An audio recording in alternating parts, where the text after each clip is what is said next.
Hola, buenas noches, bienvenidas y bienvenidos al cuarto encuentro internacional de narrativas. Esta es nuestra última noche, después de 4 paneles que han abordado distintas temáticas, desde el feminismo, las lenguas indígenas, las utopías y el imaginario nacional. Esta noche tomaremos un paso atrás de la materia, las palabras, las ideas, para enfocarnos en lo social, en la gestión cultural. Este año el encuentro ha sido organizado por Mantis Narrativa, Dum Dum Editora, Club 5 Editora, Mujeres, Territorios y Resistencia y el Cineclubcito Boliviano. Y cuenta con el apoyo del Centro de Formación y la Cooperación Española en Santa Cruz, AECID, gracias al cual hemos podido compensar económicamente de manera simbólica pero importante a todos los panelistas porque creemos en el reconocimiento y valor del trabajo intelectual y creativo. En la comunicación, contamos con el valioso aporte del comunicador Fabricio Cárdenas y la diseñadora gráfica Adriana Hervas. Agradecemos también a La Pesada Subversiva por su valiosísima colaboración para la realización de las transmisiones virtuales. La mesa de esta noche se llama Royendo el Hueso, gestión cultural en épocas de precarización. Vamos a conversar sobre gestión cultural, sus penas, aspiraciones y trampas con 3 escritores que vienen de 3 países distintos y que navegan, como muchos creadores, entre su trabajo literario y la gestión. A nuestro público les recuerdo que pueden ir dejando sus preguntas en los comentarios y las abordaremos en un segundo momento con los panelistas. También iremos compartiendo los links de sus libros en los comentarios del video. Ahora voy a invitar a nuestros panelistas a unirse a la sala.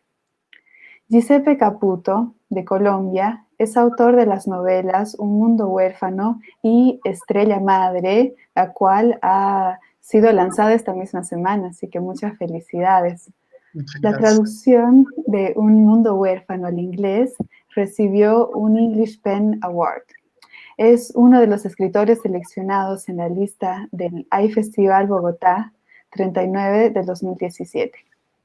Fue director cultural de la Feria Internacional del Libro de Bogotá, Filbo, entre el 2015 y 2018, y actualmente es docente y coordinador de la Maestría en Escritura Creativa del Instituto Caro y Cuervo. Hola. Hola, Isabel. Hola. Ahora invitamos a Iris Quilla, que es escritora y poeta boliviana. Ha publicado muchos libros como Ser, Manicomio, Fractal, Colección Postmortem, 24 cortos y un prólogo en braille para Jelinau Laibach y Márgenes Infrarrojos, L'image en forme de violence. Participó en festivales de poesía a lo largo de Latinoamérica y pasó también a organizar el Festival Tea Party, encuentro de poesía latinoamericana en Arica. También participó y organizó encuentros editoriales independientes dentro y fuera de su país.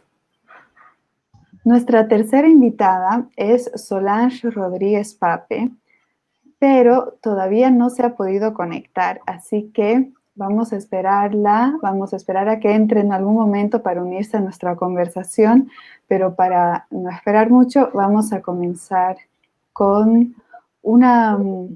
Bueno, yo quiero darles un poco de piedra libre ahorita para empezar, para conocernos también, ¿no? Estamos Colombia, Bolivia, esperamos que pronto también Ecuador acá, y también desde estos distintos lugares que ustedes han trabajado, desde la gestión, la difusión, la formación, también los talleres.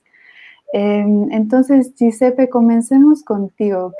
Háblanos un poco sobre tu experiencia en estos ámbitos que son diferentes, pero que también son la estructura de la gestión cultural. Sí. Bueno, pues como decía, mi experiencia en gestión cultural, digamos, pasa por la Dirección Cultural de la Feria Internacional del Libro de Bogotá. Ahí fui el curador de contenidos culturales durante 3 años, o sea, 3 ediciones de la Filbo. y ahora actualmente como coordinador académico de la maestría en, de la maestría en escritura creativa del Instituto Caro y Cuervo.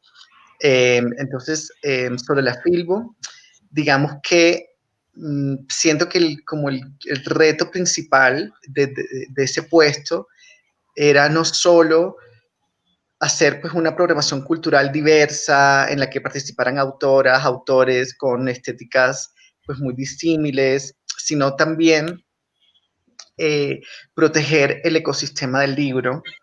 En ese sentido, me parece muy importante incluir en la programación central y que estuvieran como muy presentes en la feria, tanto en los stands físicamente como en la programación, pues, las editoriales independientes y hacer eventos también por fuera del recinto ferial. La Feria Libre de Bogotá se hace, bueno, en Corferias y para entrar pues hay que hacer hay que pagar una tarifa que aunque que es mínima, digamos, pues es un pago.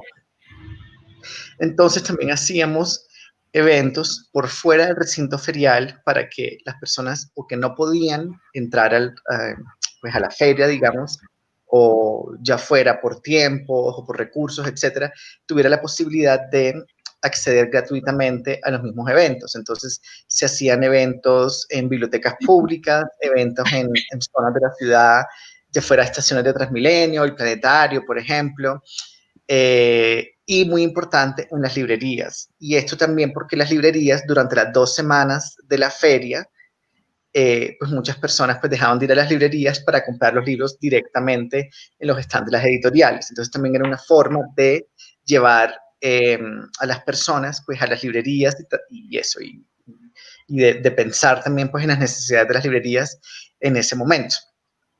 Con respecto a la programación en sí, también me parecía muy importante mirar la coyuntura política del país y tratar de hablarle a eso, a las diferentes coyunturas que estuvieran ocurriendo pues, según el año, desde todos los ángulos posibles, pero manteniendo pues una postura. Entonces, por ejemplo, cuando se anunció en el 2015 la firma del proceso de paz, del acuerdo de paz, que iba a ser muy cercano a las fechas de la Filbo, pues decidimos hacer una feria por la paz. Entonces, digamos que la feria, pues, si bien tiene muchos invitados que debaten alrededor de los retos y desafíos que puede enfrentar la sociedad, eh, a partir de esa firma, digamos, la feria se posicionaba en el sí, o sea, es decir, sí a la paz. Y por ejemplo, cuando se acercaban las elecciones del 2018, la feria que hicimos, la programación, digamos, el gran tema de la programación fueron las emociones de cara a la política, de cara a lo político y de cara pues, a la lectura y a la escritura. No sé si hablé mucho y no sé si debería hablar de lo del Caro y Cuervo, pero para resumirlo así, en el Caro y Cuervo pues, es un instituto con vocación social. Entonces, desde la maestría hemos organizado talleres de escritura por fuera de las aulas del instituto, en comunidades, con comunidades, digamos, periféricas o en zonas periféricas del país o de Bogotá. Entonces, por ejemplo, hemos hecho talleres con personas afro en el Pacífico colombiano, hicimos un taller con excombatientes de la FARC, que se llamaba Paz al Bosque, Publicaciones Urgentes, y este taller no solo fue de escritura creativa, sino también de edición comunitaria, y después del taller cada uno de los participantes terminó con con un libro hecho manualmente, y también las bibliotecas públicas de las zonas y también la Biblioteca Nacional de Colombia en Bogotá. También hemos hecho talleres con mujeres campesinas del Caquetá, es un departamento de Colombia, y estas mujeres campesinas están reforestando la Amazonía.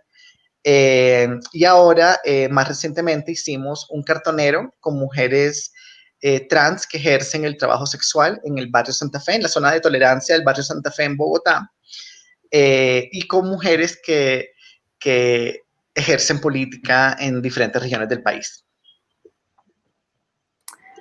Wow, es súper interesante todo, la verdad. Y creo que has dado como algunos puntos claves de la visibilidad, la accesibilidad, también eso de hablar de un ecosistema, ¿no? Que todo está conectado y que incluso haciendo una feria estamos afectando, hay un impacto no solo positivo. Vamos a hablar igual un poco más, ¿no? Justamente de la crisis y cómo tal vez la preparación es mucho más importante que la resiliencia ya ante el problema, pero eso vendrá tal vez un poquito después. Iris, quisiera también saber un poco más de tu experiencia. Has trabajado en un festival de poesía que es transnacional, donde la autogestión hace que sea muy, yo creo que es un trabajo muy duro, que es el trabajo de hormiguita, pero que también da una independencia que hace que se puedan hacer cosas maravillosas, pero te dejo a ti para que lo expliques mucho mejor que yo. Vale, gracias Isabel. Bueno, creo que voy a empezar con el trabajo que tuve, claro, hace muchos años, cuando todavía, bueno, porque hay un antes y un después del encuentro que mencionaste, porque, claro, y después de eso yo me fui a vivir a Chile, pero en un principio acá tenía un colectivo editorial que se llamaba Género Aburrido. Y con ellos pues empezamos a hacer publicaciones y empezamos a hacer unas pequeñas ferias que se movían como a lo largo de diferentes ciudades de Bolivia. Después de eso, claro, me fui a Chile y ahí empecé a hacer, bueno, otro proyecto editorial, pero además de eso ya empecé a hacer más ferias y festivales, ¿no? Y este festival que tú mencionas pues se llamaba Tea Party, ¿no? En realidad eh, trataba, digamos, de unir a gente que era de Bolivia, de Chile, de Perú, pero luego con el tiempo fueron llegando poetas de otros lugares, ¿no? De Argentina, de Ecuador, y un poco más lejos, ¿no? Bueno, hasta que decidimos que, bueno, era como el final del festival, pero a la par de esto hacíamos como talleres en diferentes colegios de diferentes, digamos, tipos de talleres también, ¿no? Ya que tengan que ver con el cómic, con literatura, con narrativa, con poesía, etcétera. Y siempre hacíamos como presentaciones de libros, llevamos a los autores, igual en el caso de cómic también era así. Eh, Eso por un lado. Y luego ya al volver de vuelta a La Paz, ya empecé, digamos, individualmente con esto de los talleres, ¿no? Lo hice en el psiquiátrico de acá de La Paz, que se llama San Juan de Dios. Ajá. Y después, ya para un colegio de niños que tenían, bueno, que habían sufrido bullying o que tenían una especie de autismo, etcétera, ¿no? Pero eso fue algo individual. Eh, pero eso no significa que yo haya dejado, digamos, de participar en las ferias o festivales. Claro que el trabajo era muy difícil, como, no sé, juntar a todos los poetas de diferentes lugares, porque todos tienen como tal y tal, bueno, digamos, no sé, la forma de ser de cada uno es así, y uno tiene que hacer tal cosa y meterlos en las mesas, etcétera. Igual es un trabajo complicado, que de hecho ya lo asumí de una manera más grande el año pasado, cuando trabajé ya para la Feria del Libro de La Paz como, como programadora cultural, ¿no? Ya se fue obviamente un trabajo mucho más grande, fue diferente porque se movía como una gran cantidad de gente, a diferencia de los otros trabajos que he tenido, ¿no? Eso básicamente sería como el resumen de lo que he hecho. Bien, muchas gracias, Iris. Bueno, todavía no tenemos noticia de Solange, pero bueno, también entiendo que esta pandemia como que nos está obligando a estar en todas partes al mismo tiempo, a tomar todas las obligaciones, porque como estamos en casa, no podemos decir no. Así que espero realmente sí se pueda conectar en algún momento y en todo caso, igual leámosla y busquémosla porque tiene ideas muy interesantes en cuanto a la gestión cultural, a la política y a la sociedad. Ahora, como estamos aquí, yo quiero que entremos en materia, hablemos de crisis. Entonces, esta es una pregunta para ambos y y es en referencia a la crisis y el espacio para las iniciativas culturales. Entonces, primero que nada, o sea, no estoy hablando de cultura, porque la cultura, las culturas no son creadas ni definidas por instituciones políticas ni por nosotros, gestores culturales. Pero en contextos de crisis, la cultura, las expresiones artísticas pasan a ser una trinchera de resistencia, ¿no? Y como lo han dicho panelistas a lo largo de este encuentro, es justamente en la cultura donde podemos encontrar respuestas sobre lo que sucede, o al menos abrir otras ventanas, otras puertas.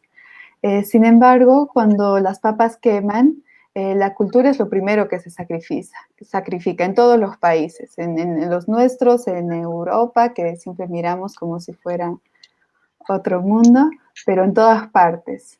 Y como dijeron los representantes del Estado boliviano, al cerrar durante la pandemia el Ministerio de Culturas, se van cortando los gastos absurdos. Entonces, esto me lleva a dos inquietudes que vamos a abordar en dos tiempos y que tienen que ver con esta posición que tomamos como gestores, como creadores y también pues como humanos. Entonces, cuando comencemos ahora por Iris, cuando la crisis nos sumerge, sentimos la necesidad de denunciar y alzar la voz. Entonces, ¿cómo pueden reaccionar las expresiones artísticas, los proyectos culturales, sin transformarse en panfletos retóricos e insípidos? Bueno, al respecto de la crisis, yo, y como tú, claro, bien lo habías dicho, no se puede hablar de cultura en realidad porque es algo difícil de decir. O sea, como concepto sí se puede, pero creo como tangible no. Y claro, yo me había puesto a pensar en realidad para responder esa pregunta con otra pregunta y era si los escritores o artistas o gente en general, digamos, simulan la cultura, ¿no? Y bueno, entiéndase esta idea de simulación o simulacro tomado del libro de este autor que me gusta mucho que se llama Jean Baudrillard. Y básicamente para él, digamos, el simulacro es que atraviesa una sociedad contemporánea y la caracteriza por un surgimiento, digamos, ¿no? De la hiperrealidad, de la simulación. Y entonces esta hiperrealidad, creo que es interesante, o sea, hablar de este fenómeno definitorio, porque es precisamente esta actitud, ¿no? De simulación que lleva a la anulación del objeto por su reflejo, ¿no? Entonces pienso, ¿no? Y me hago otra pregunta en realidad, ¿no? Y es que si en la simulación estaría el oficio, ¿no? Y en realidad yo creo que sí, ¿no? Porque el sujeto, el que tiene el oficio, digamos, ya sea el escritor, el pintor, el actor, etcétera, simula, digamos, una cultura en desarrollo de su oficio, ¿no? Entonces podemos decir que es de alguna manera un oficio cerrado, donde se desenvuelve la gente que se afecta a ese mismo oficio o está relacionada, digamos, con las artes, ¿no? Entonces, ¿qué pasa cuando alguien de la población en general no tiene como oficio, o sea, recalco, ¿no? Este oficio de ser escritor, etcétera, etcétera, pero de igual manera consume, digamos, aquello que se llama cultura, ¿no? Y es aquí donde se puede responder las preguntas que tú mandaste, ¿no? Y esa es por qué la cultura sigue siendo considerada un lujo y por qué es la primera en ser sacrificada en momentos de crisis, ¿no? Porque en realidad este disimulo del que hablo, de la cultura en general, digamos, se vuelve una simulación, ¿no? O sea, la cultura ya no existe, es como un cadáver, ya no se puede hacer. Y claro, lo repito, ¿no? Ya no como un concepto, ¿no? Porque simplemente se vuelve un asidero tangible, ¿no? Y esto obviamente se relaciona mucho con la masa y la mayoría silenciosa de la que también habla Baudrillard, ¿no? Estas masas individuales y estas masas silenciosas, que en realidad van disimulando todo el tiempo las formas de decir, ¿no? Ya sea la cultura, las artes, todo lo que engloba esto, ¿no? De lo que se llama cultura, entre comillas, ¿no? No sé si hasta ahí está bien o... Está bien, gracias. Giuseppe. Sí, bueno, sobre esta pregunta y refiriéndome a algunos eventos, casos que han ocurrido en Colombia, me gustaría responderla pues, de la siguiente manera. Lo primero es, no sé qué tanto en nuestros países, ahora escuchando lo que acabas de decir sobre Bolivia, lo que acaban de decir sobre Bolivia, pero al menos hablo por Colombia, siento que acá no se ha entendido y que los actores del gremio cultural, tanto escritores como gestores, como editores, a veces no necesariamente han entendido. Muchos, por supuesto que sí, o sea, los independientes sí, o sea, por supuesto que sí, pero digamos, quiero decir, es como lo frágil que es el aparato cultural en nuestros países, o al menos quisiera decir en Colombia. Es, digamos, está siempre la sensación de que ciertas decisiones político-culturales, digamos, dependen, o el éxito, digamos, de ciertas empresas culturales depende de personas específicas, que si esas personas no están, pues se empieza como a dibujar o a caer, pues, partecitas del aparato cultural. Es como, siento que hay una sensación de eso y que digamos que todavía sí hay que hacer un camino para que las instituciones sean más sólidas. Aquí recientemente, digamos, poco antes de la pandemia, recibimos la mala noticia de que la revista Arcadia, que era pues la revista pues, cultural más importante pues, de Colombia, la más leída, primero anunciaron su cierre y con ese cierre despidieron no solo al director y a la editora, sino a todos los columnistas presentes. Entonces, eso ocurrió. Luego pasó que la Filbo despidió a quienes hacían los contenidos culturales. Entonces, es decir, que si despiden a las personas que están pensando la programación cultural, es decir, el puesto que en el que yo estaba antes de pasarme a la maestría en escritura creativa, pues la feria ya se vuelve simplemente como una gran venta de libros, sin un contenido que ofrecer pues a la población. O sea, la FILBO es una feria que recibe más de 600.000 personas en 15 días. Entonces, si lo primero es decir, que a veces lo que a mí me parecía curioso escuchándote es que, digamos, ante el cierre del Ministerio de Cultura, pues digamos, fue una decisión pues tomada por quizás personas ajenas o digamos negligentes hacia estos temas que tanto nos interesan a nosotros y que es algo tan importante. Pero digamos en la Filbo, que es un evento cultural, digamos, que eliminen los cargos o que despidan a las personas que hacen los contenidos culturales, sobre todo en este momento durante la cuarentena, pues que yo creo que fue como tan obvio que habría sido pues estos días de cuarentena pues sin libros, sin películas, etcétera. Entonces que decidan que son esos los cargos que tienen que salir, me pareció pues la verdad muy desconcertante y muy preocupante, y eso se le sumó lo de Arcadia. Y luego, entonces, para complejizar más la situación, resulta que Arcadia, luego la comunicación fue que no había cerrado, sino que iban a hacer una reestructuración. Entonces presentaron, al igual que la Filbo, siento, una decisión política como una decisión gerencial. Sí, entonces la Filbo es que, claro, como ahora es pandemia, como hay pandemia y no se pudo realizar la Filbo presencialmente, tuvimos que recortar gastos, pero ¿por qué precisamente se recortan los gastos de las personas que crean los contenidos culturales? No hay otras maneras de recortar gastos, sí, o sea, como... Y en Arcadia, entonces, pues básicamente lo que quedó claro fue que hubo como una limpieza ideológica. Y con esto, entonces, pues paso pues a la idea que me parece también muy peligrosa y no es solamente,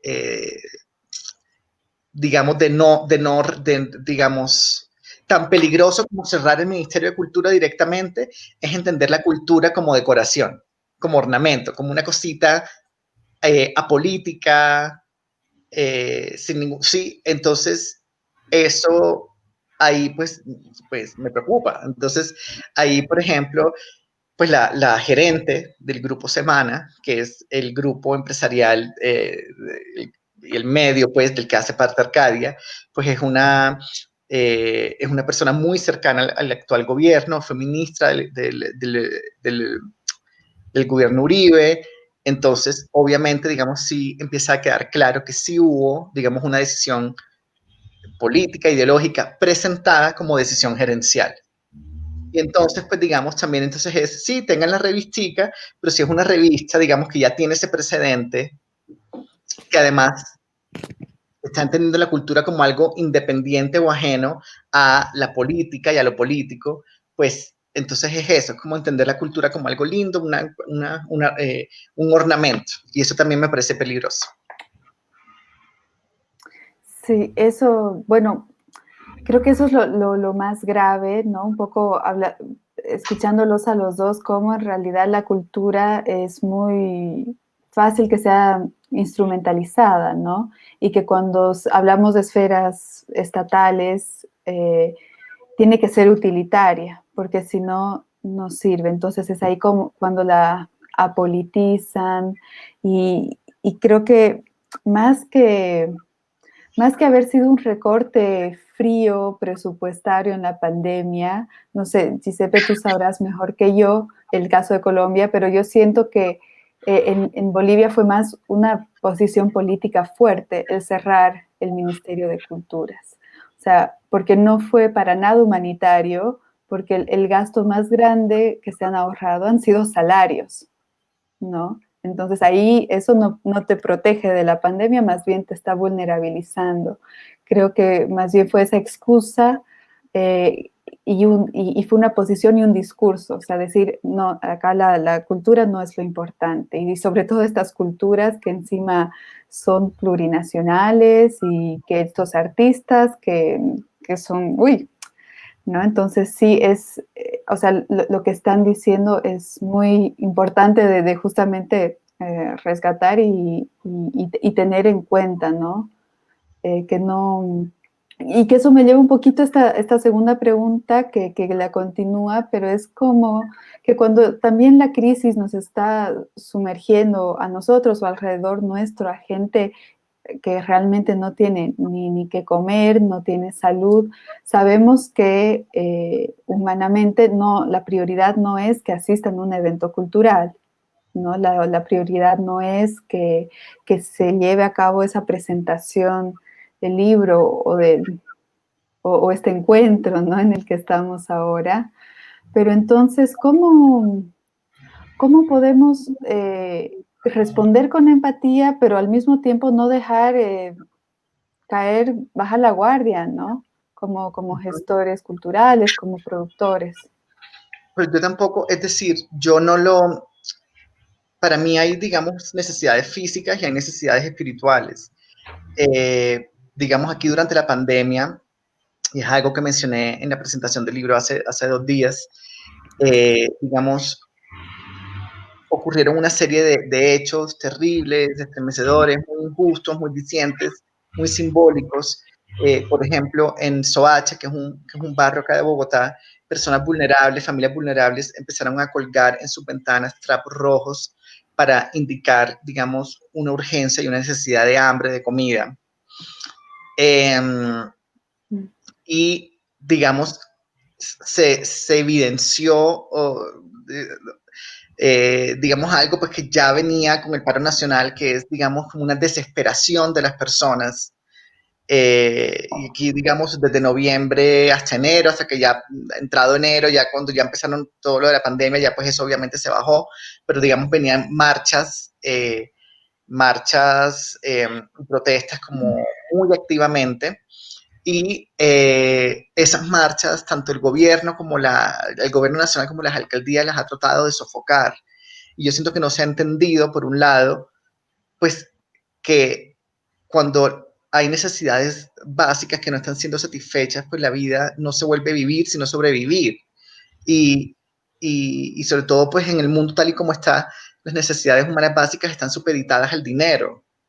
Entonces eso provoca una desesperación y eso, digamos, se vuelve como, pues digamos, como lo que está más afuera y lo más necesario, pero yo no pondría, digamos, la cultura o algo así como por debajo o como crearía una jerarquía, porque luego también están las necesidades espirituales y entonces hay ahí, digamos, o sea, de las marchas, digamos, la consigna de las más importantes era la de los estudiantes, una educación pública, gratuita, de calidad, etcétera. Entonces, pues ahí esa desesperación por estas necesidades, tanto físicas como espirituales, pues ha estado pues en contigüidad, digamos, y me parece eso, que es importante entenderlas como en contigüidad y no tanto como una encima de otra y eso, porque ese pensamiento puede provocar eso, que entonces cierren o eliminen el presupuesto de cultura, etcétera, eliminen el presupuesto de educación, que también es algo que ha pasado mucho en Colombia, presupuesto de educación pues para la guerra, sí, y, y, y por otro lado, digamos, también supimos como la noticia terrible que el gobierno de Iván Duque utilizó muchísimo dinero para mejorar su imagen en mercado, o sea, digamos, con estrategias de mercadeo. Pues en un momento de tanta urgencia, pues que haga eso, es que a mí ya me parece directamente criminal, ¿sí? Entonces, que no haya destinado ese dinero, ¿sí? A las personas más vulnerables, a las instituciones también más vulnerables, sino que lo utilice para mejorar su imagen, que pues ya es inmejorable porque además eso se supo y entonces ya pues eso, sí, y pues porque ha sido un gobierno terrible, entonces, bueno. Me parece súper interesante porque la idea no es hacer compartimientos separados y aislados, pero porque en realidad todo está junto y como volvíamos a lo que decía Iris, o sea, la cultura también es todo eso y también está en las marchas y también en la denuncia y también en el mal uso de fondos, lamentablemente eso también Sí. es Sí, cultura. creo que es un error entender el arte, la cultura, etcétera, como algo autónomo, que no tiene nada que ver con política, que no tiene nada que ver con... No, o sea, pues esto es un sistema pues mucho más intricado y complejo. Exacto. Gracias. Iris. Sí. Bueno, yo pensaba, por ejemplo, si hay un fin social específicamente para hablar de eso. Es decir, si se, si se cierran, no sé, los ministerios o se recortan, no sé, cantidad de dinero, etcétera. Y obviamente uno se pelea porque dice, ah, bueno, es que quizá la cultura no sirve para esto, no sirve para lo otro, porque no hay cultura, etcétera. Pero también pienso, digamos, como en algo más, bueno, a este tipo de gente, digamos, que también hace como cosas independientes, pero cosas como más pequeñas, como, no les llamaría microempresas, ¿no? Pero, por ejemplo, autogestores que, no sé, tienen como una pequeña librería, o gente que tiene como una pequeña, no sé, imprenta, digamos, o, no sé, gente que tiene como una, no sé, un lugar donde vende tal y tal cosa, digamos, que son igual, no sé, gente que se sustenta día a día, así como, no sé, así yo puedo vender, no sé, un pequeño libro, pero también necesito ir al mercado a vender tomates, digamos. Es como el mismo problema. Y entonces si se le quita para uno, se le quita para el otro, básicamente, ¿no? Entonces, pero claro, obviamente no estamos hablando de tomates acá, sino más bien de este fin social que tiene que ver con la cultura, ¿no? Y realmente pienso si todo lo que uno hace, porque ahora, digamos, estamos no sé, en esta idea de las cosas más media, donde podemos usar un teléfono. De hecho, este mismo encuentro está aparte siendo usado en una página web, digamos, eh, donde se vuelve, digamos, ¿no? Esta idea de más media, una especie no sé, de código genético donde conduce, digamos, a la relación con los otros, ¿no? Pero eso quizá obviamente no se puede hacer en un espacio físico, digamos, en un mercado, con un obrero, digamos, eso no existe. Entonces, pero de alguna manera estos encuentros, digamos, pueden ser posibles, no son iguales, pero son posibles. Pero pienso en una librería, digamos, ¿no? Que también la ciudad de la gente, y etcétera. Entonces, en realidad, no sé, no me puedo responder a la pregunta de ¿realmente existe un fin social, digamos, para, no sé? Sí, por lo general no hay respuestas a estas preguntas, son muy tramposas. Eh, bueno, pero siguiendo un poco, justamente me están guiando a la siguiente pregunta que bueno, para mí nació igual con convivir esto del cierre del Ministerio de Culturas, que igual era jovencito, ¿no? Tenía pocos años, no sé si 10 o menos, pero algo que llamó la atención, pero que tampoco es que sorprendió, es que parecía que la noticia solo interpelaba a los artistas y a los creadores, o a los pueblos indígenas, ¿no? Entonces, y eso no solamente de la gente de a pie, la gente común, o sea, la gente que no está en este ámbito, sino también de los creadores y de muchos artistas que solamente se veían afectados o que más bien no se veían afectados y decían, entonces realmente no importa. Pero entonces yo lo que me pregunto es, ¿qué estamos haciendo acá como gestores culturales que hace que se perpetúe esta idea que la cultura es solo para ciertos ámbitos? ¿Y qué estamos haciendo para justamente derrumbar estas jerarquías que establecen juicios de valor entre las prácticas culturales? ¿No? Si quieres, Iris, puedes comenzar vos esta vez. Estaba pensando. Eh, pero, claro, creo que cuando hablé de esta idea del simulacro y etcétera, hablé del oficio, ¿no? Y me gusta la idea del oficio porque así como, no sé, yo puedo escribir un libro, digamos, de poesía, también hay otro tipo de gente que ejerce de oficio, ¿no? Y que de alguna manera si no tiene el oficio de ser escritor o pintor o lo que sea, eh, sabe, digamos, a dónde está dirigiendo lo que le gusta hacer, ¿no? Ya sea carpintero, por ejemplo, o ya sea, no sé, albañil, etcétera. Todos tienen un oficio y de alguna manera ese oficio también les da de comer, ¿no? Así como lo mismo que yo hago, lo hace, o sea, pero es suficiente para el otro, para vivir, digamos. Entonces, pero sí, o sea, me pongo a pensar en que eh, siempre ha habido esta distinción, ¿no? Entre gente que puede consumir, digamos, entre comillas, la cultura o no, o le importa o no le interesa, digamos, ¿no? Eh, pero creo que esa es una de las preguntas que no podría responder porque, no sé, sonaría como elitista de mi parte decir, no, solamente a este tipo de gente es que tiene que llegar lo que yo hago, digamos. Y en realidad, ¿no? No lo pienso así, ¿no? Sino por la misma razón fue que yo traté no sé, inmiscuirme dentro de este sanatorio para poder hacer talleres a gente que en realidad no tenía nada que ver con eso y que ellos mismos me decían, no, es que nosotros sí leemos, pero en realidad hacemos más un oficio con las manos, ¿no? Y al principio como que estaban reacios de querer escribir o leer porque yo creo que les parecía completamente nimio, ¿no? Pero con el tiempo aprendieron como, no sé, a leer un texto y aprendieron a escribirlo y lo empezaron a degustar, digamos, ¿no? Y entonces creo que ahí era lo bonito de combinar esas cosas, ¿no? O sea, el trabajo, digamos, duro, por decirlo así, que ellos tenían en su cotidiano vivir, fuera, digamos, del sanatorio, relacionado con esto que yo había ido como una chica cualquiera a hacer un taller de poesía, digamos, ¿no? Y mezclar todas esas cosas, porque a mí siempre me pareció más interesante como inmiscuirse en estos lugares donde en realidad quizá, no sé, lo literario o lo artístico no está tan fuerte, ¿no? Sino como plantarse en un lugar diferente, porque de alguna manera tú vas a rescatar más cosas interesantes y viceversa, ¿no? O sea, como que la conjunción es maravillosa, digamos, ¿no? Entonces, en ese sentido, creo que vale para mí eso.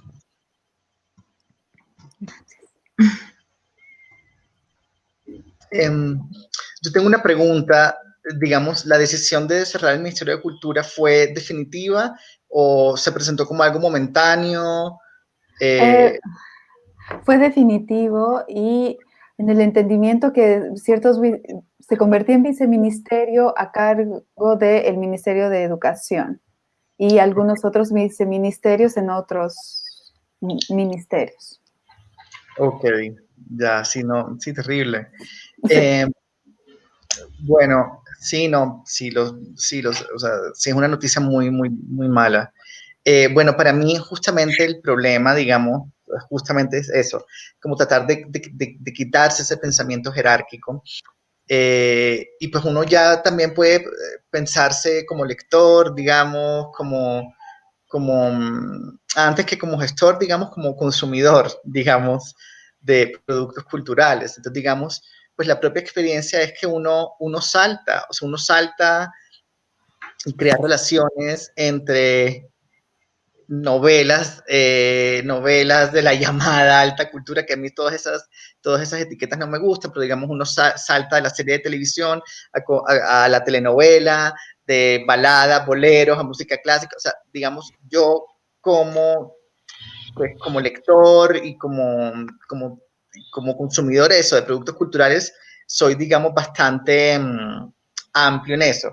Si pienso, por ejemplo, como gestor cultural, digamos, en la Filbo, sí me parecía importante integrar y pensar más que en eso, como en jerarquías, como esto es lo bueno, esto es lo malo, pensar más como en rizomas, digamos, o en constelaciones, y eso, integrar, relacionar, asociar. Entonces, por ejemplo, teníamos una franja de música y ahí, por ejemplo, hacíamos con escritores que, digamos, en sus novelas mencionaran algunas canciones con algún grupo específico, las tocábamos y luego se iba comentando la novela.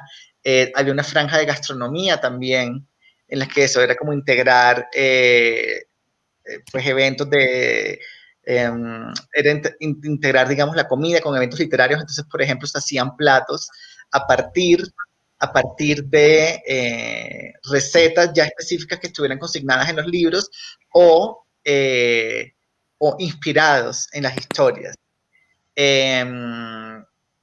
Entonces, y también, digamos, me parece interesante leer, por ejemplo, autores como Manuel Puig, o Pedro Lemebel, digamos, que tienen eso, una poética de la cultura masiva, una poética de la cultura popular y digamos que rompen justamente esas distinciones entre alta cultura, baja cultura, etcétera, y no tener miedo a hablar de Juan Gabriel, digo yo, el cantante, que mi divo absoluto, a la par de, o sea, como a la par de cualquier otro autor, o sea, es como, o sea, perderle miedo a eso, porque también uno mismo a veces participa inconscientemente en esas distinciones.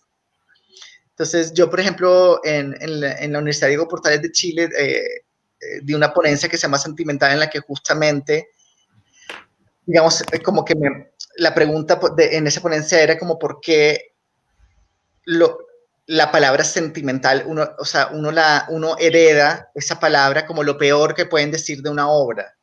Y es porque es justamente lo que se suele relacionar con lo femenino, así como con el melodrama, con la cultura popular, etcétera. Entonces es una palabra que no solo desclasa, sino que feminiza. Entonces justamente creo que es importante eso, perderle el miedo a crear una red de autores, de obras, en las que esas jerarquías pues se rompan y poner a Herta Müller a dialogar con Rocío Dúrcal. Uno mismo también. Sí creo que también es algo que uno mismo tiene que perderle el miedo a eso.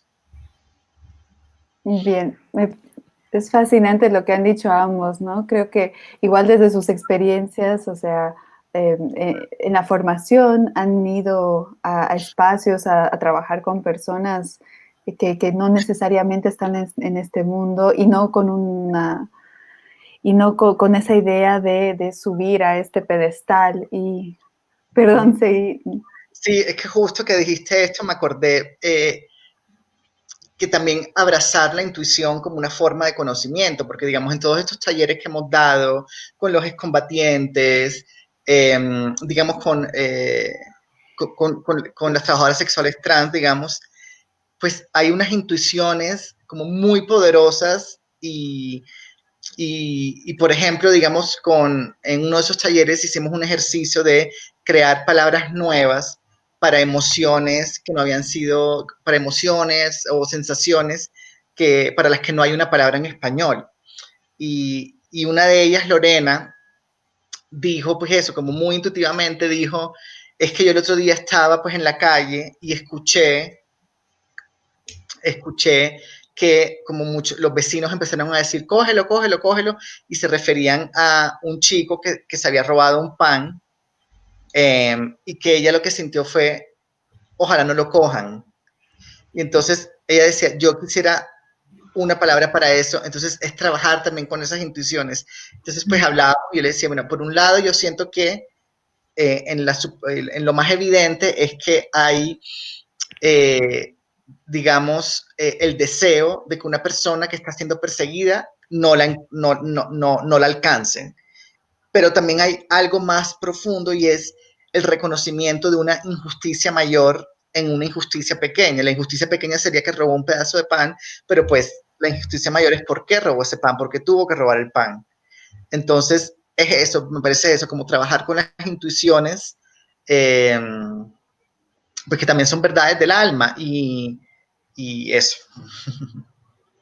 Bien, muchas gracias. Es súper interesante eso de la intuición y también de nosotros mismos empezar a romper esas estructuras y vencer el miedo, porque, claro, es un vacío también y como latinoamericanos tenemos muy fuerte esa racionalidad impuesta, o sea, impuesta y es nuestra, ¿no? También somos esta mezcla y tenemos que creo que trabajar cada día en eso, ¿no? Desde todo, desde el trabajo y también desde nuestros seres y de cómo percibimos a los demás. Pero bueno, ahora quisiera dar la bienvenida a Ecuador, que Solange Rodríguez ya está en la sala con nosotros. Hola a Bienvenida, todos, Solange. disculpen, he tenido un problema con la hora, pensé que era la misma hora, así que me di cuenta que estamos en horas diferentes. Aquí son las 18:53. Ay, qué Sí, como pena. en Colombia. ¿Y qué horas allá? Son obviamente ya las Aquí sí, son 19:53. 8 de la noche. Sí, hemos Me empezado disculpan, hace casi una hora, lo pero siento bueno, tanto, perdón. estás en el momento, ya estamos calientes un poco, así que vamos a dejar que empieces vos tranquila. Primero te presento. Muchas gracias por estar acá, Solange. Solange es de Ecuador, ha explorado los géneros de lo extraño, lo fantástico y la ciencia ficción. Es ganadora 2 veces del premio Joaquín Gallegos Lara al mejor libro de cuentos con balas perdidas y con La primera vez que vi un fantasma. Tiene otros libros como Tinta Sangre, Dracofilia y Levitaciones. Y en el ámbito de la gestión es catedrática titular de la Universidad de las Artes y coordinadora de talleres de escritura creativa. Entonces, Solange, comencemos un poco hablando de manera general. Acá hemos conversado un poco desde el trabajo de gestión que hace cada uno, Giuseppe e Iris, y también pues cómo sobrevive, cómo se resiste y cómo seguimos en estos tiempos de crisis que no es solamente sanitaria, pero es política, es social, es económica. Bueno, a todos, qué gusto estar con ustedes aquí esta noche, elegantemente tarde, diría yo. Muy elegante. Mira, muy elegante. Miren, yo tengo una condición particular, es que soy docente en una universidad de artes aquí en Guayaquil, y mientras preparaba el contenido de esta mesa, revisaba cómo ha sido la condición del recorte del Estado al tema de la cultura, y estamos enfrentando aquí en Ecuador un recorte estatal muy fuerte con las universidades en general, y también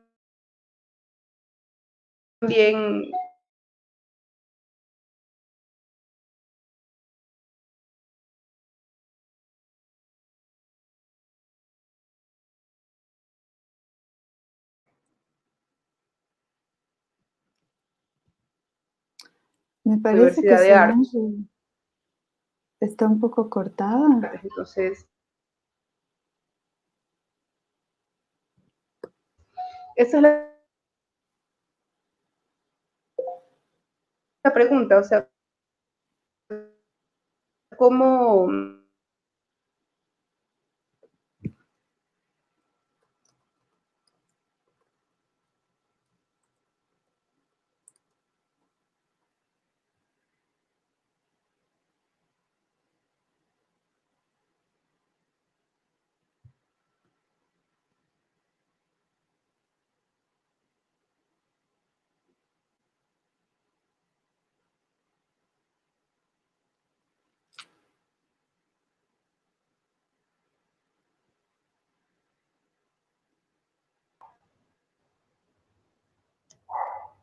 Hola, ya he vuelto.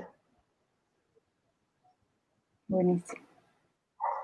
Sí, entonces les explicaba de esta iniciativa que se llamaba Ataúd de Cartón, que fue llevada a cabo por una creadora que se llama Gabriela Ruiz, y que fue una recopilación de testimonios de gente dedicada al arte, de creadores sobre todo.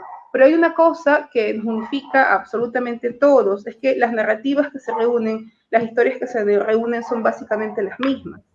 O sea, seguramente todos han podido leer textos recopilados en este momento y las características de estos textos básicamente van a hablar de pérdida por un lado, porque casi todos durante estos meses, al menos acá en Ecuador, del mes de marzo al mes de mayo, atravesamos por pérdidas familiares relacionadas con el tema de la pandemia, pero también historias que tienen que ver con la resistencia, por ejemplo, con la supervivencia, historias que tienen que ver con esta nueva forma de vida que es el confinamiento.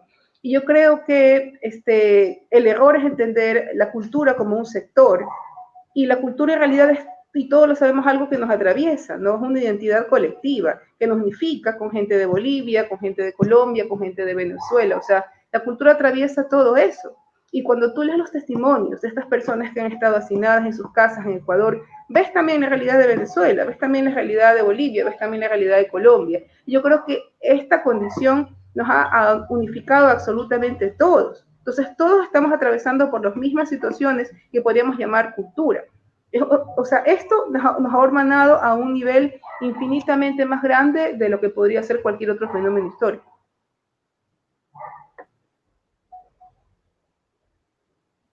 Bien.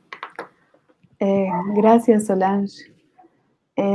Voy a pasar a leer algunos comentarios y hay muchísimas preguntas. Bueno, muchos saludos, muchos fans de todos ustedes, gente que está desde Argentina, desde Miami Beach, está Edmundo Pasolán, Fernanda Trías, Javier Viveros, y bueno, la periodista Lourdes Saavedra Berbetti pregunta: más allá de las políticas culturales estatales, en el caso de la literatura, las editoriales independientes y underground generan procesos de autogestión muy interesantes. ¿Consideran ustedes que son espacios de resistencia en épocas de crisis social o un simulacro fatuo que se desvanece en el afán de producir literatura? Iris, vos que tienes experiencia en esto, tal vez te cedo la palabra.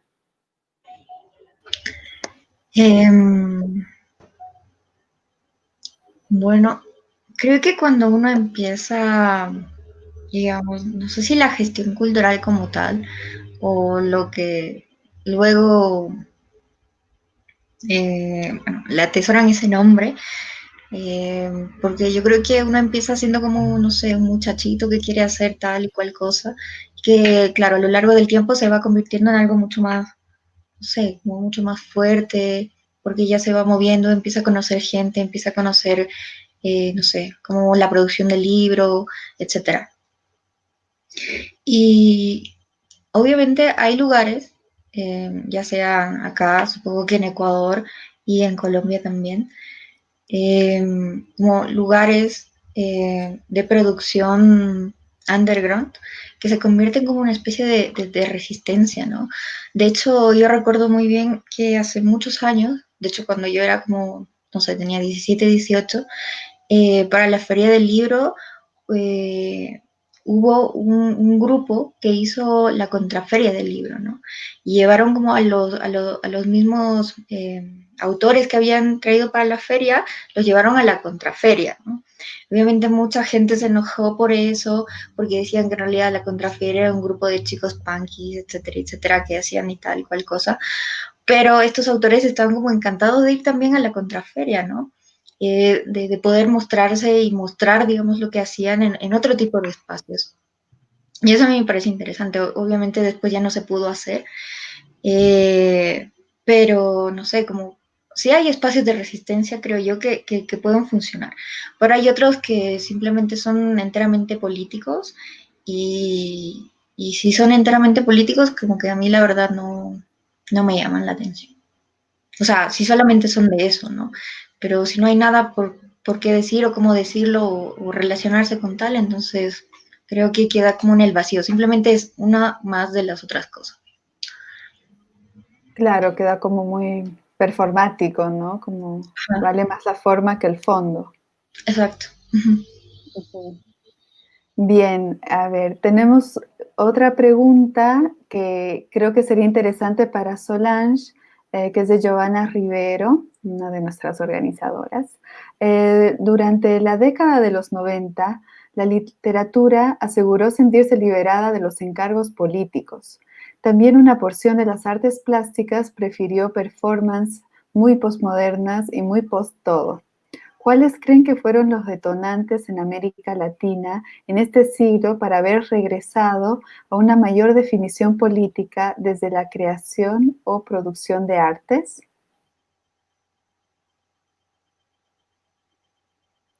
Ay, no se escucha. Hola, sí, decía que yo creo que el arte siempre se ha caracterizado por encarnar esa mirada a otra.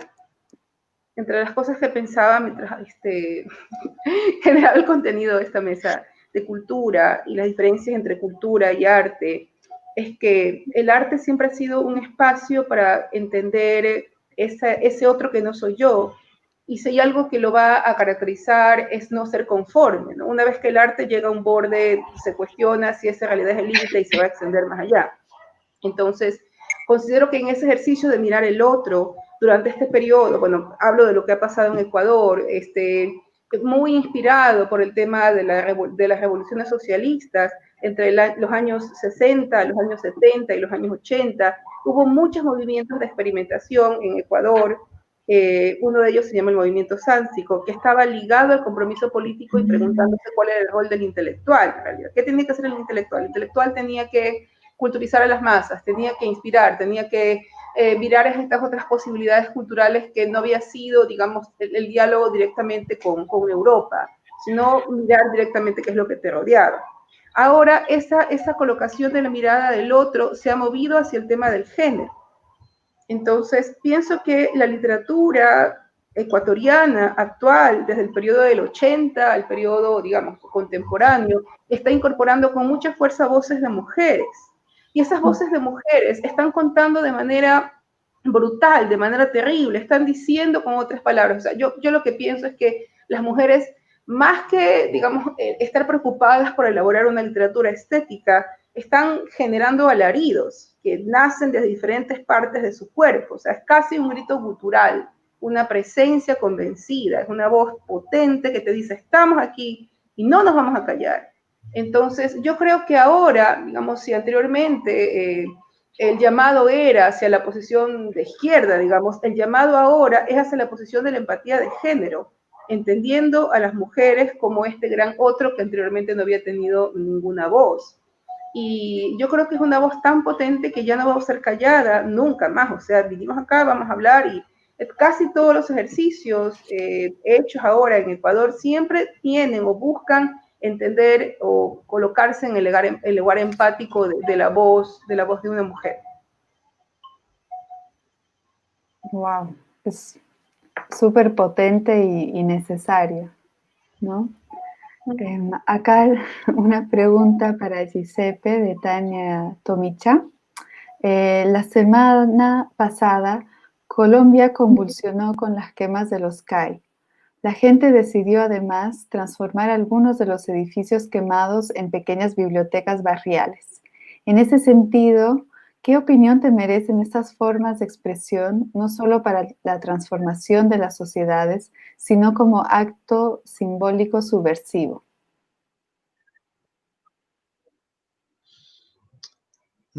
Bueno, agradezco mucho la pregunta porque me parece esencial. Antes quería mandar un saludo a los amigos bolivianos que acabas de mencionar, a Edmundo Paz, a Giovanna Rivera, a quien amo, a Lili Colanzi, a Magela Buduán, a Jackie Mejía en Cochabamba, a Aldo Medina Cheli, que fue estudiante allá de la maestría, entonces que al inicio no se me dio no se me ocurrió, digamos, que fueran a estar así presentes, entonces, y también agradecer la invitación, por supuesto. Sí, como decíamos ahorita, desde noviembre, digamos, ha habido un estallido social en Colombia. De alguna forma, siento que el estallido en Chile la inspiró y el estallido en Ecuador la inspiró ese estallido social. Y recientemente todo lo de los CAIs ocurrió porque dos policías asesinaron a un civil indefenso, a Javier Ordóñez, abogado y taxista. Entonces, las personas salieron a la calle a manifestarse y la policía disparó indiscriminadamente de nuevo a civiles indefensos, y ya hay videos en los que se ve muy claramente que estaban organizados para disparar indiscriminadamente. Murieron 10 jóvenes, y también eso que hablábamos de cómo la desesperación, en lugar de ser atendida, es no solo sofocada, sino masacrada, digamos. Pues es ahora, digamos, la gran preocupación, y por eso la pregunta que insistentemente se ha hecho desde las redes sociales, desde las calles, ha sido ¿quién dio la orden de disparar? Y es la pregunta que seguimos haciendo. Ayer, muy frívolamente, como todo lo que él hace, y creo que el presidente Iván Duque digamos, ha confirmado que la frivolidad es uno de los grandes combustibles del horror. Salió vestido de policía, y pues digamos que de alguna forma pues ya es como una respuesta a la pregunta, ¿no?, de quién dio la orden. No ha tenido una sola palabra para las víctimas, y pues tuvo ese gesto. Las manifestaciones son importantes. También justamente recientemente Colombia está en un momento interesante, está muy convulso, pero también un momento muy interesante que me provoca una esperanza, porque sí hay un estallido popular, digamos, que por un lado, por supuesto, está la preocupación de que eso pueda provocar, digamos, más muertes por parte del Estado, sí, que el Estado siga asesinando, pero no solo el gesto de los CAIs de convertirlos en bibliotecas, digamos, es eso, es algo simbólico, pero también con unas estatuas de Sebastián Belalcázar en Popayán, que sí, indígenas los tumbaron la estatua. Entonces sí me parece importante eso, entender las estatuas como entender la historia, no como algo fijo, estático, sino como algo que se tiene que rehacer una y otra vez y que está en movimiento. Entonces, pues sí, en eso estamos en Colombia en este momento. Digamos que durante la cuarentena, pues todas estas manifestaciones, pues obviamente se apaciguaron, pero pues ahora están con el agravante de que, de que han sido, de que ha habido unos intentos de masacrar esa manifestación de la desesperación. Gracias, sí, es muy fuerte lo que les está pasando, y bueno, todo nuestro apoyo y ánimos desde acá, pero sí sabemos que la pandemia no ha creado nada, el virus no es el que ha hecho todas estas cosas, sino que en Latinoamérica desde el año pasado había muchísimas convulsiones, y bueno, y es linda esa imagen de que también la crisis, pues a ver que si surge algún fénix de ahí, ¿no? Yo quisiera hacerle una pregunta a Solange, ya que para darle un poco más la palabra, que tiene que ver con su trabajo, ¿no? Trabajas en una universidad pública, y estás siempre en esa, pienso en esa experiencia donde hay profundas satisfacciones en el trabajo, en el sentido, pero también todo parece que es cuesta arriba, ¿no? Como que todo logro es también muy frágil y que a veces nos engañamos y pensamos que hemos avanzado 10 pasos cuando todo va para atrás. Entonces, si nos puedes hablar un poco de tu experiencia y cómo la están viviendo. Llevo ya 3 años y medio elaborando en la Universidad de las Artes de Guayaquil, que fue un proyecto creado por Rafael Correa, junto con otras universidades, que se les dio el nombre de emblemática. Significa que durante un tiempo tienen una comisión que va a ayudar, digamos, a organizar internamente la universidad, y recién va a haber elecciones para que se vuelva un ente independiente este diciembre. Creo que nunca he conocido gente tan talentosa reunida como el grupo de docentes que me acompañan en la universidad, en todas las artes. O sea, hay músicos, hay escultores, hay gente dedicada a hacer cine. Entonces, yo creo que siempre vivimos en medio de una tormenta de ideas y también en tormentas de muchísimas propuestas, porque todo el mundo tiene una idea. Entonces, quizás una de las dificultades es que hay tanto para ejecutar y tanto para hacer que podemos llegar a ser dispersos. Pero otra cosa que es muy inspiradora es que uno conoce historias de alumnos y en algunos casos te das cuenta que en pleno siglo XXI hay alumnos que son expulsados de su casa porque le dicen a su padre que quieren ser actores o que quieren estudiar artes escénicas. Entonces uno se queda pasmado, ¿no? ¿Qué tipo de padre puede echar un hijo de su casa porque quiere estudiar artes escénicas? Y lo deja solo a su suerte, sencillamente porque no quiere estudiar una carrera como contabilidad. Entonces uno tiene que lidiar con estos casos, ¿no? Y entender que dedicarse al arte sigue siendo un asunto mirado como exótico, porque sigue pensando que el arte es un asunto bohemio, un asunto marginal, ¿no? Y es algo que está extendido en la mirada colectiva. Y otra cosa es lo que te decía, que hace mucho tiempo bueno, me he dedicado a ser docente muchos años de mi vida, y antes cuando era jovencita, me parecía terrible decir que era docente, porque, no sé, no, yo quería tal vez decir que hacía cosas sofisticadas, entonces decía que yo era periodista, que sí era, pero también era docente. Entonces, yo digo que desde hace un par de años acá he salido del closet de la docencia. Entonces, digo a quien puedo, soy docente, me gusta mucho lo que hago, porque se piensa también que la profesión del docente es una profesión un poco menor, ¿no? Tal vez decía, no puede sonar con una profesión llena de emoción y de glamour. Mis colegas, me parece que es la profesión más rebelde que existe. Es una profesión de resistencia y es una profesión que requiere de convicción y de inspiración, porque cada semestre te topas con alumnos que necesitan escuchar una voz de aliento para saber que están haciendo lo correcto. En este semestre que hemos pasado a la virtualidad y hemos tenido que implementar una serie de metodologías y de pedagogías que ha sido muy compleja, o sea, el tipo de clases que se da frente a una cámara, o sea, no es la misma que tú haces en el aula. Entonces tienes que ser mucho más recursivo, manejar mejor tu tiempo, o sea, hay otras cosas que tienes que considerar. Pero otra cosa que ha sucedido es que sabes que es tu responsabilidad mantener en alto el ánimo de tus alumnos.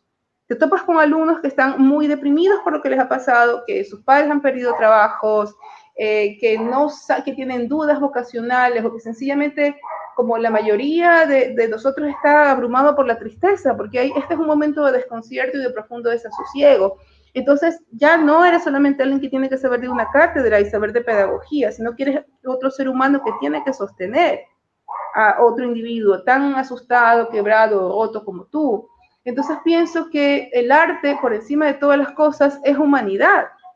Entonces está allí, ¿no? Durante este tiempo que tú estás discutiendo acerca de por qué los finales en los cuentos de César Dávila son extraordinariamente hermosos, parte del país se está cayendo, ¿no? Entonces uno se pregunta finalmente, ¿qué sentido tiene esto, no? Pero si hay algo que a mí me parece que es una característica del arte, es el ser un iluso, entendido el arte como un sistema lleno de ilusión.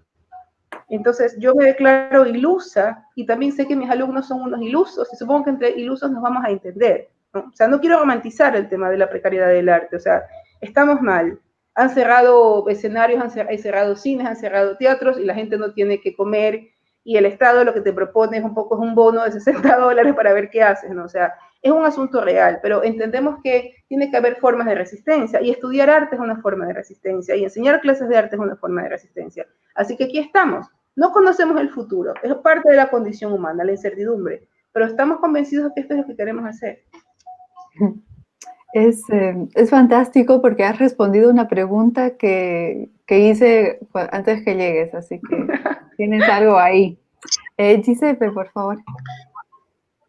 Sí, yo quisiera agregar algo a partir de lo que dice Solange, sobre todo de como partiendo de esta idea del iluso como una persona llena de ilusiones, que me parece esencial, pero también me parece muy importante, o sea, y me parece muy importante, digamos, partir de ahí y luego que el camino sea, digamos, el intento y digamos, y el saber, y un saber hacer. O sea, siento que también se necesita como abrazar el saber hacer y pasar, digamos, y no tenerle miedo a conectar el sueño, la imaginación y las ilusiones con la vida.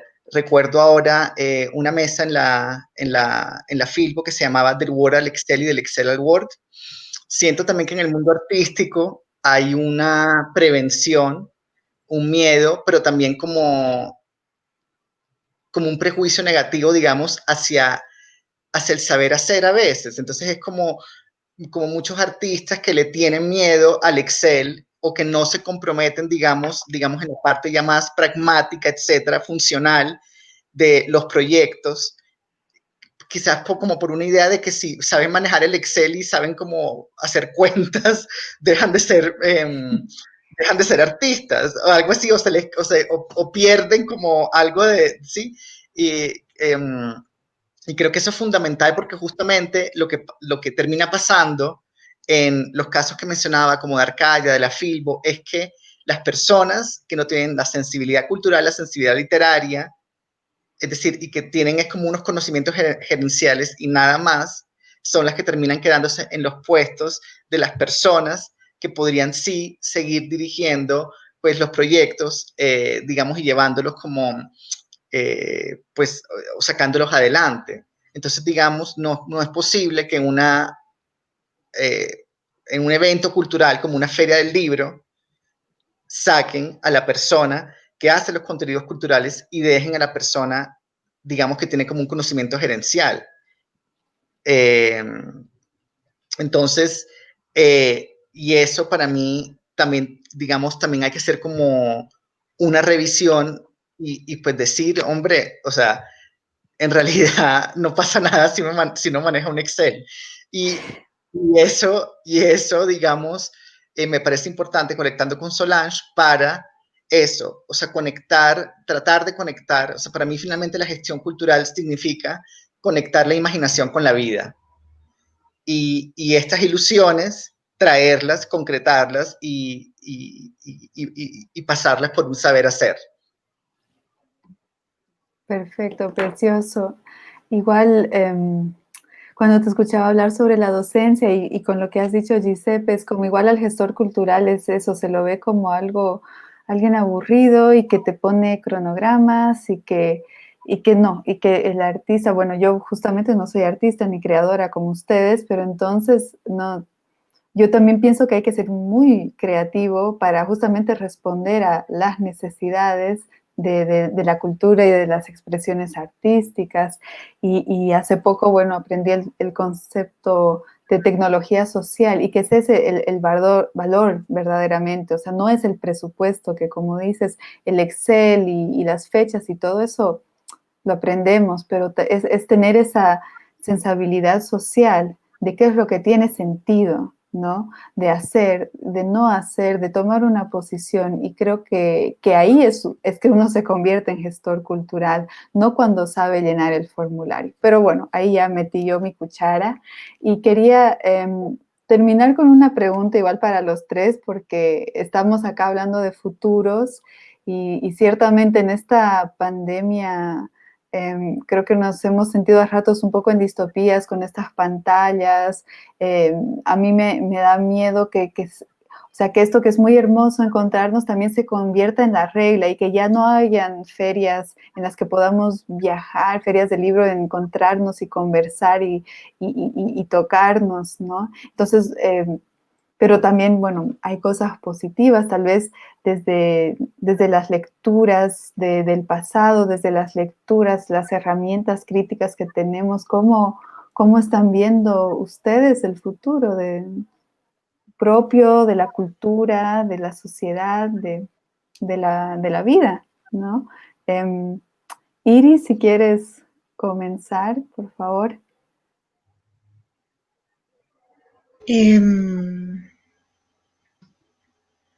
Bueno, voy a empezar diciendo que no me gusta hacer cosas virtuales porque, porque no sé, me da como, no sé, es como extraño, ¿no? Es como esa hiperrealidad extraña. Pero creo que es algo más mío en realidad, ¿no? Igual creo que funciona, es decir, si antes era muy difícil escuchar a alguien, no sé, en otro lugar y poder, no sé, escucharlo leer u otra cosa, como que de alguna manera todos están ahí, digamos, escuchando. Pero claro, no es lo mismo, ¿no? Uno siempre quiere como ir al espacio y como llenarse no sé, de la gente, de escuchar, de hablar, etcétera. Por otro lado, no sé, creo que cada uno tiene como ciertos proyectos que quisiera realizar o que querría haber realizado, pero por esto no se ha podido. Entonces, quizá también ahí está como la idea de esta ilusión de ver cómo, o de la imaginación también, de cómo uno, a partir, digamos, de algo digital u otras, no sé, otras cosas, eh, puede, digamos, realizar lo que quiere realizar, ¿no? Y como, eh, no sé, trata de buscar medios para poder realizar todas esas cosas que han quedado truncadas por la pandemia, ¿no? Gracias, y gracias doblemente por estar acá en esta virtualidad. Giuseppe, por favor. Bueno, con respecto al futuro, yo sí creo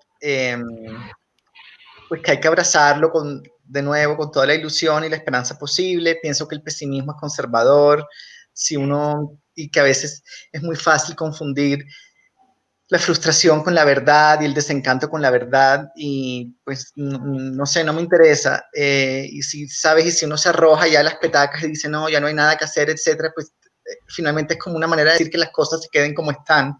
Y sí creo que hay mucho que tiene que cambiar y que no, digamos, no es tiempo para ponerse con pesimismos. Sí, quizás con principios de realidad, pero no con pesimismos. Sobre yo sí creo que vamos a volver, pues digamos, eventualmente a una presencialidad. Eh, y, pero, por ejemplo, digamos, aspectos positivos que le he visto a la virtualidad, digamos, o digamos, por un lado, cosas malas, digamos, sí siento que hay como, yo he sentido, al menos en mis redes sociales, como una sobresaturación de eventos, y pues a veces es muy chistoso porque ya, digamos, ya no solamente son como los eventos que ocurren en la ciudad, sino ya en el país y ya también en el mundo. O sea, ya es como martes a las 6 de la tarde, tal evento en tal feria, y de repente tal orquesta en Nueva York hace un concierto en vivo gratuito, y Maluma hace un live para explicar su situación con Neymar, y de repente todo el tiempo hay como eventos como disímiles, pero bueno, quedan, y también eso es interesante porque uno puede volver a ellos y no se los pierde, sino que puede regresar a ellos. Y por ejemplo, con la maestría, digamos, tratamos de convertir pues la preocupación por la virtualidad pues, en algo positivo, y es que, por ejemplo, en mis clases siempre hay una invitada para discutir o extender las discusiones alrededor de las lecturas, y lo que hicimos es que con esas invitadas, como ya las clases quedan automáticamente grabadas, esa participación la estamos transmitiendo en la emisora del Instituto Caricuervo. Entonces, de alguna forma también es sacar de las aulas las discusiones que damos en clase, etcétera. Entonces, pues ahí hay pues de todo. Y estoy seguro que volveremos a la presencialidad. Y sin embargo, esto también ha sido bueno, porque por ejemplo me acuerdo que en la feria muchas invitadas no podían estar porque se cruzaban con, por ejemplo, con la Feria de Buenos Aires, cosas así, y ahora está claro que también, pues, hay otras formas posibles de participar. Yo creo que se va a terminar integrando la presencialidad con eventos como el de hoy. Gracias. Sí, creo que en muchos casos lo que tenía que pasar era más que las mentalidades se abran, ¿no? Que hubiera sido inconcebible pensar en algo virtual antes, en un encuentro así, que alguien no esté, pero pues también hay que avanzar y hay que aprovechar las cosas y apropiárselas, más bien no dejar que se las apropien otros. Solange, por favor.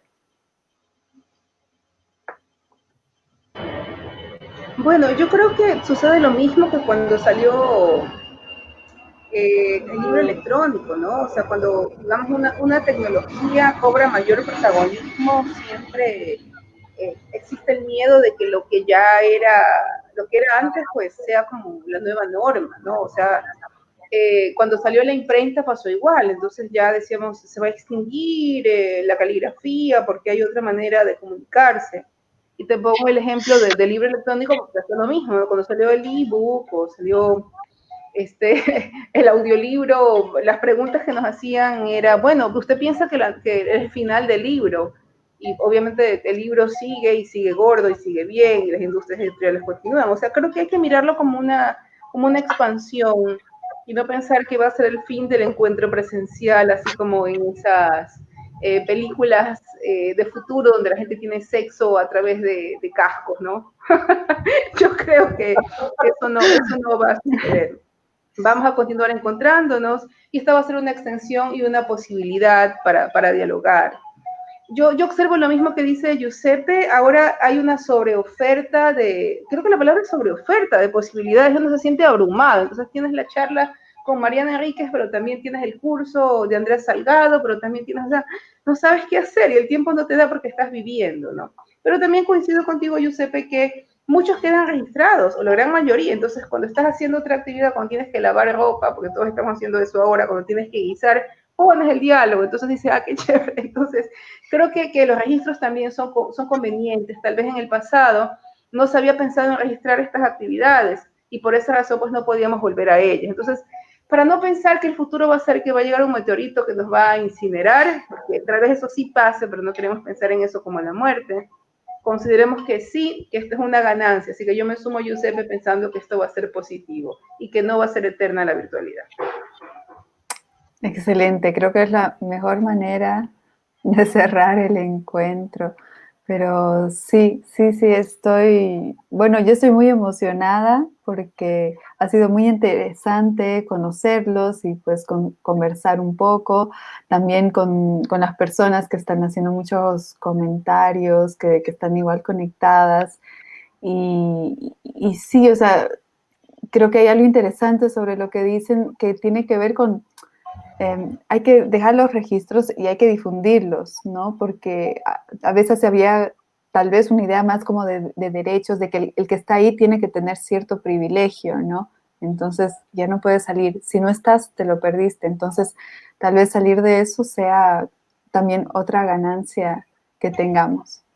Pero bueno, son las 8:30 acá en Bolivia y es hora vamos a hacer un pequeño cierre al encuentro y yo quisiera agradecerles por haberse apuntado a nuestro encuentro, a esta mesa y por haber venido a hacer más preguntas y lanzar más inquietudes, pero que al final así es como construimos también el pensamiento colectivo, ¿no? Que también es muy valioso. Así que muchas gracias, Giuseppe, Iris y Solange.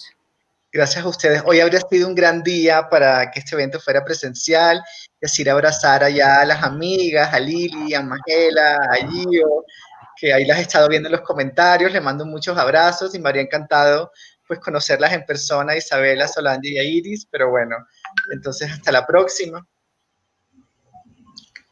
Sí, igual un gusto haber charlado con los tres.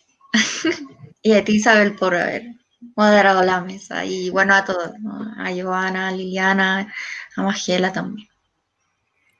Seguro nos vemos. Estoy segura que seguro nos vamos a ver, porque es así, es el destino, hay que decretarlo. Les envío un abrazo, me excuso otra vez y nos vemos en el futuro. Muy bien, que así sea. Chao. Chao, chao.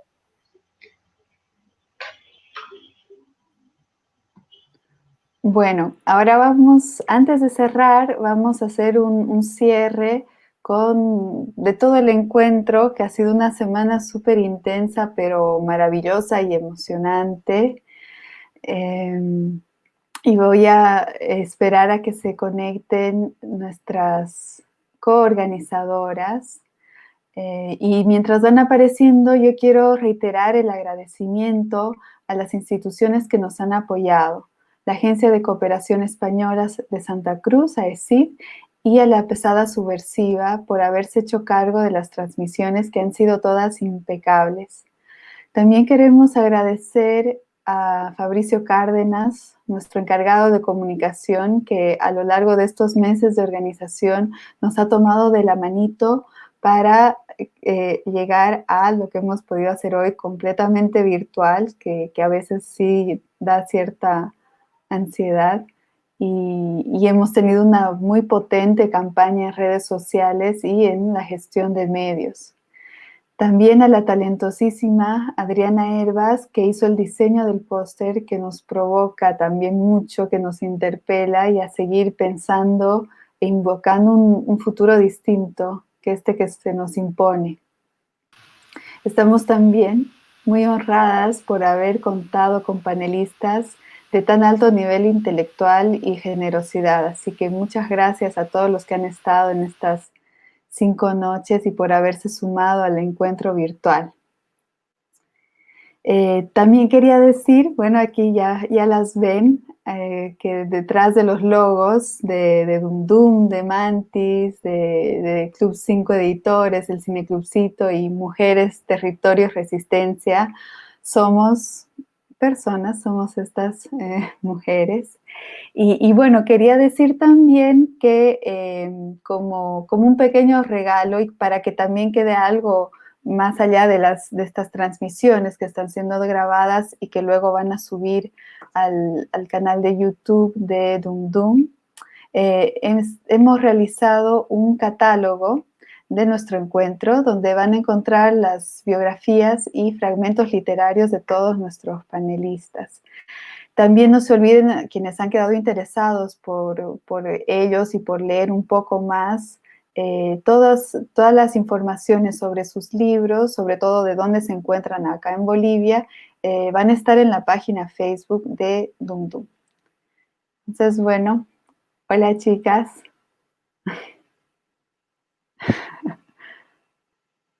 Bueno, sí, como vamos a brindar. Es un gusto, es muy raro ser la única que habla, pero salud y hayaya y que el próximo encuentro no sea virtual para poder abrazarnos, ¿no? Y gracias a todos los que nos han seguido durante estas 5 jornadas intensas, a todas las personas que han dejado sus comentarios, sus preguntas. Agradecemos mucho esta conversación colectiva y a ver si el año que viene nos vemos otra vez por la virtualidad o en persona. Gracias a todas y todos. Gracias también a los medios de comunicación que le dieron una difusión importantísima a este evento. Por ejemplo, a Muy Guaso, a La Ramona, Los Tiempos, La Razón, El Deber, y en los blogs también tuvimos mucha resonancia. A todos ellos, muchas gracias.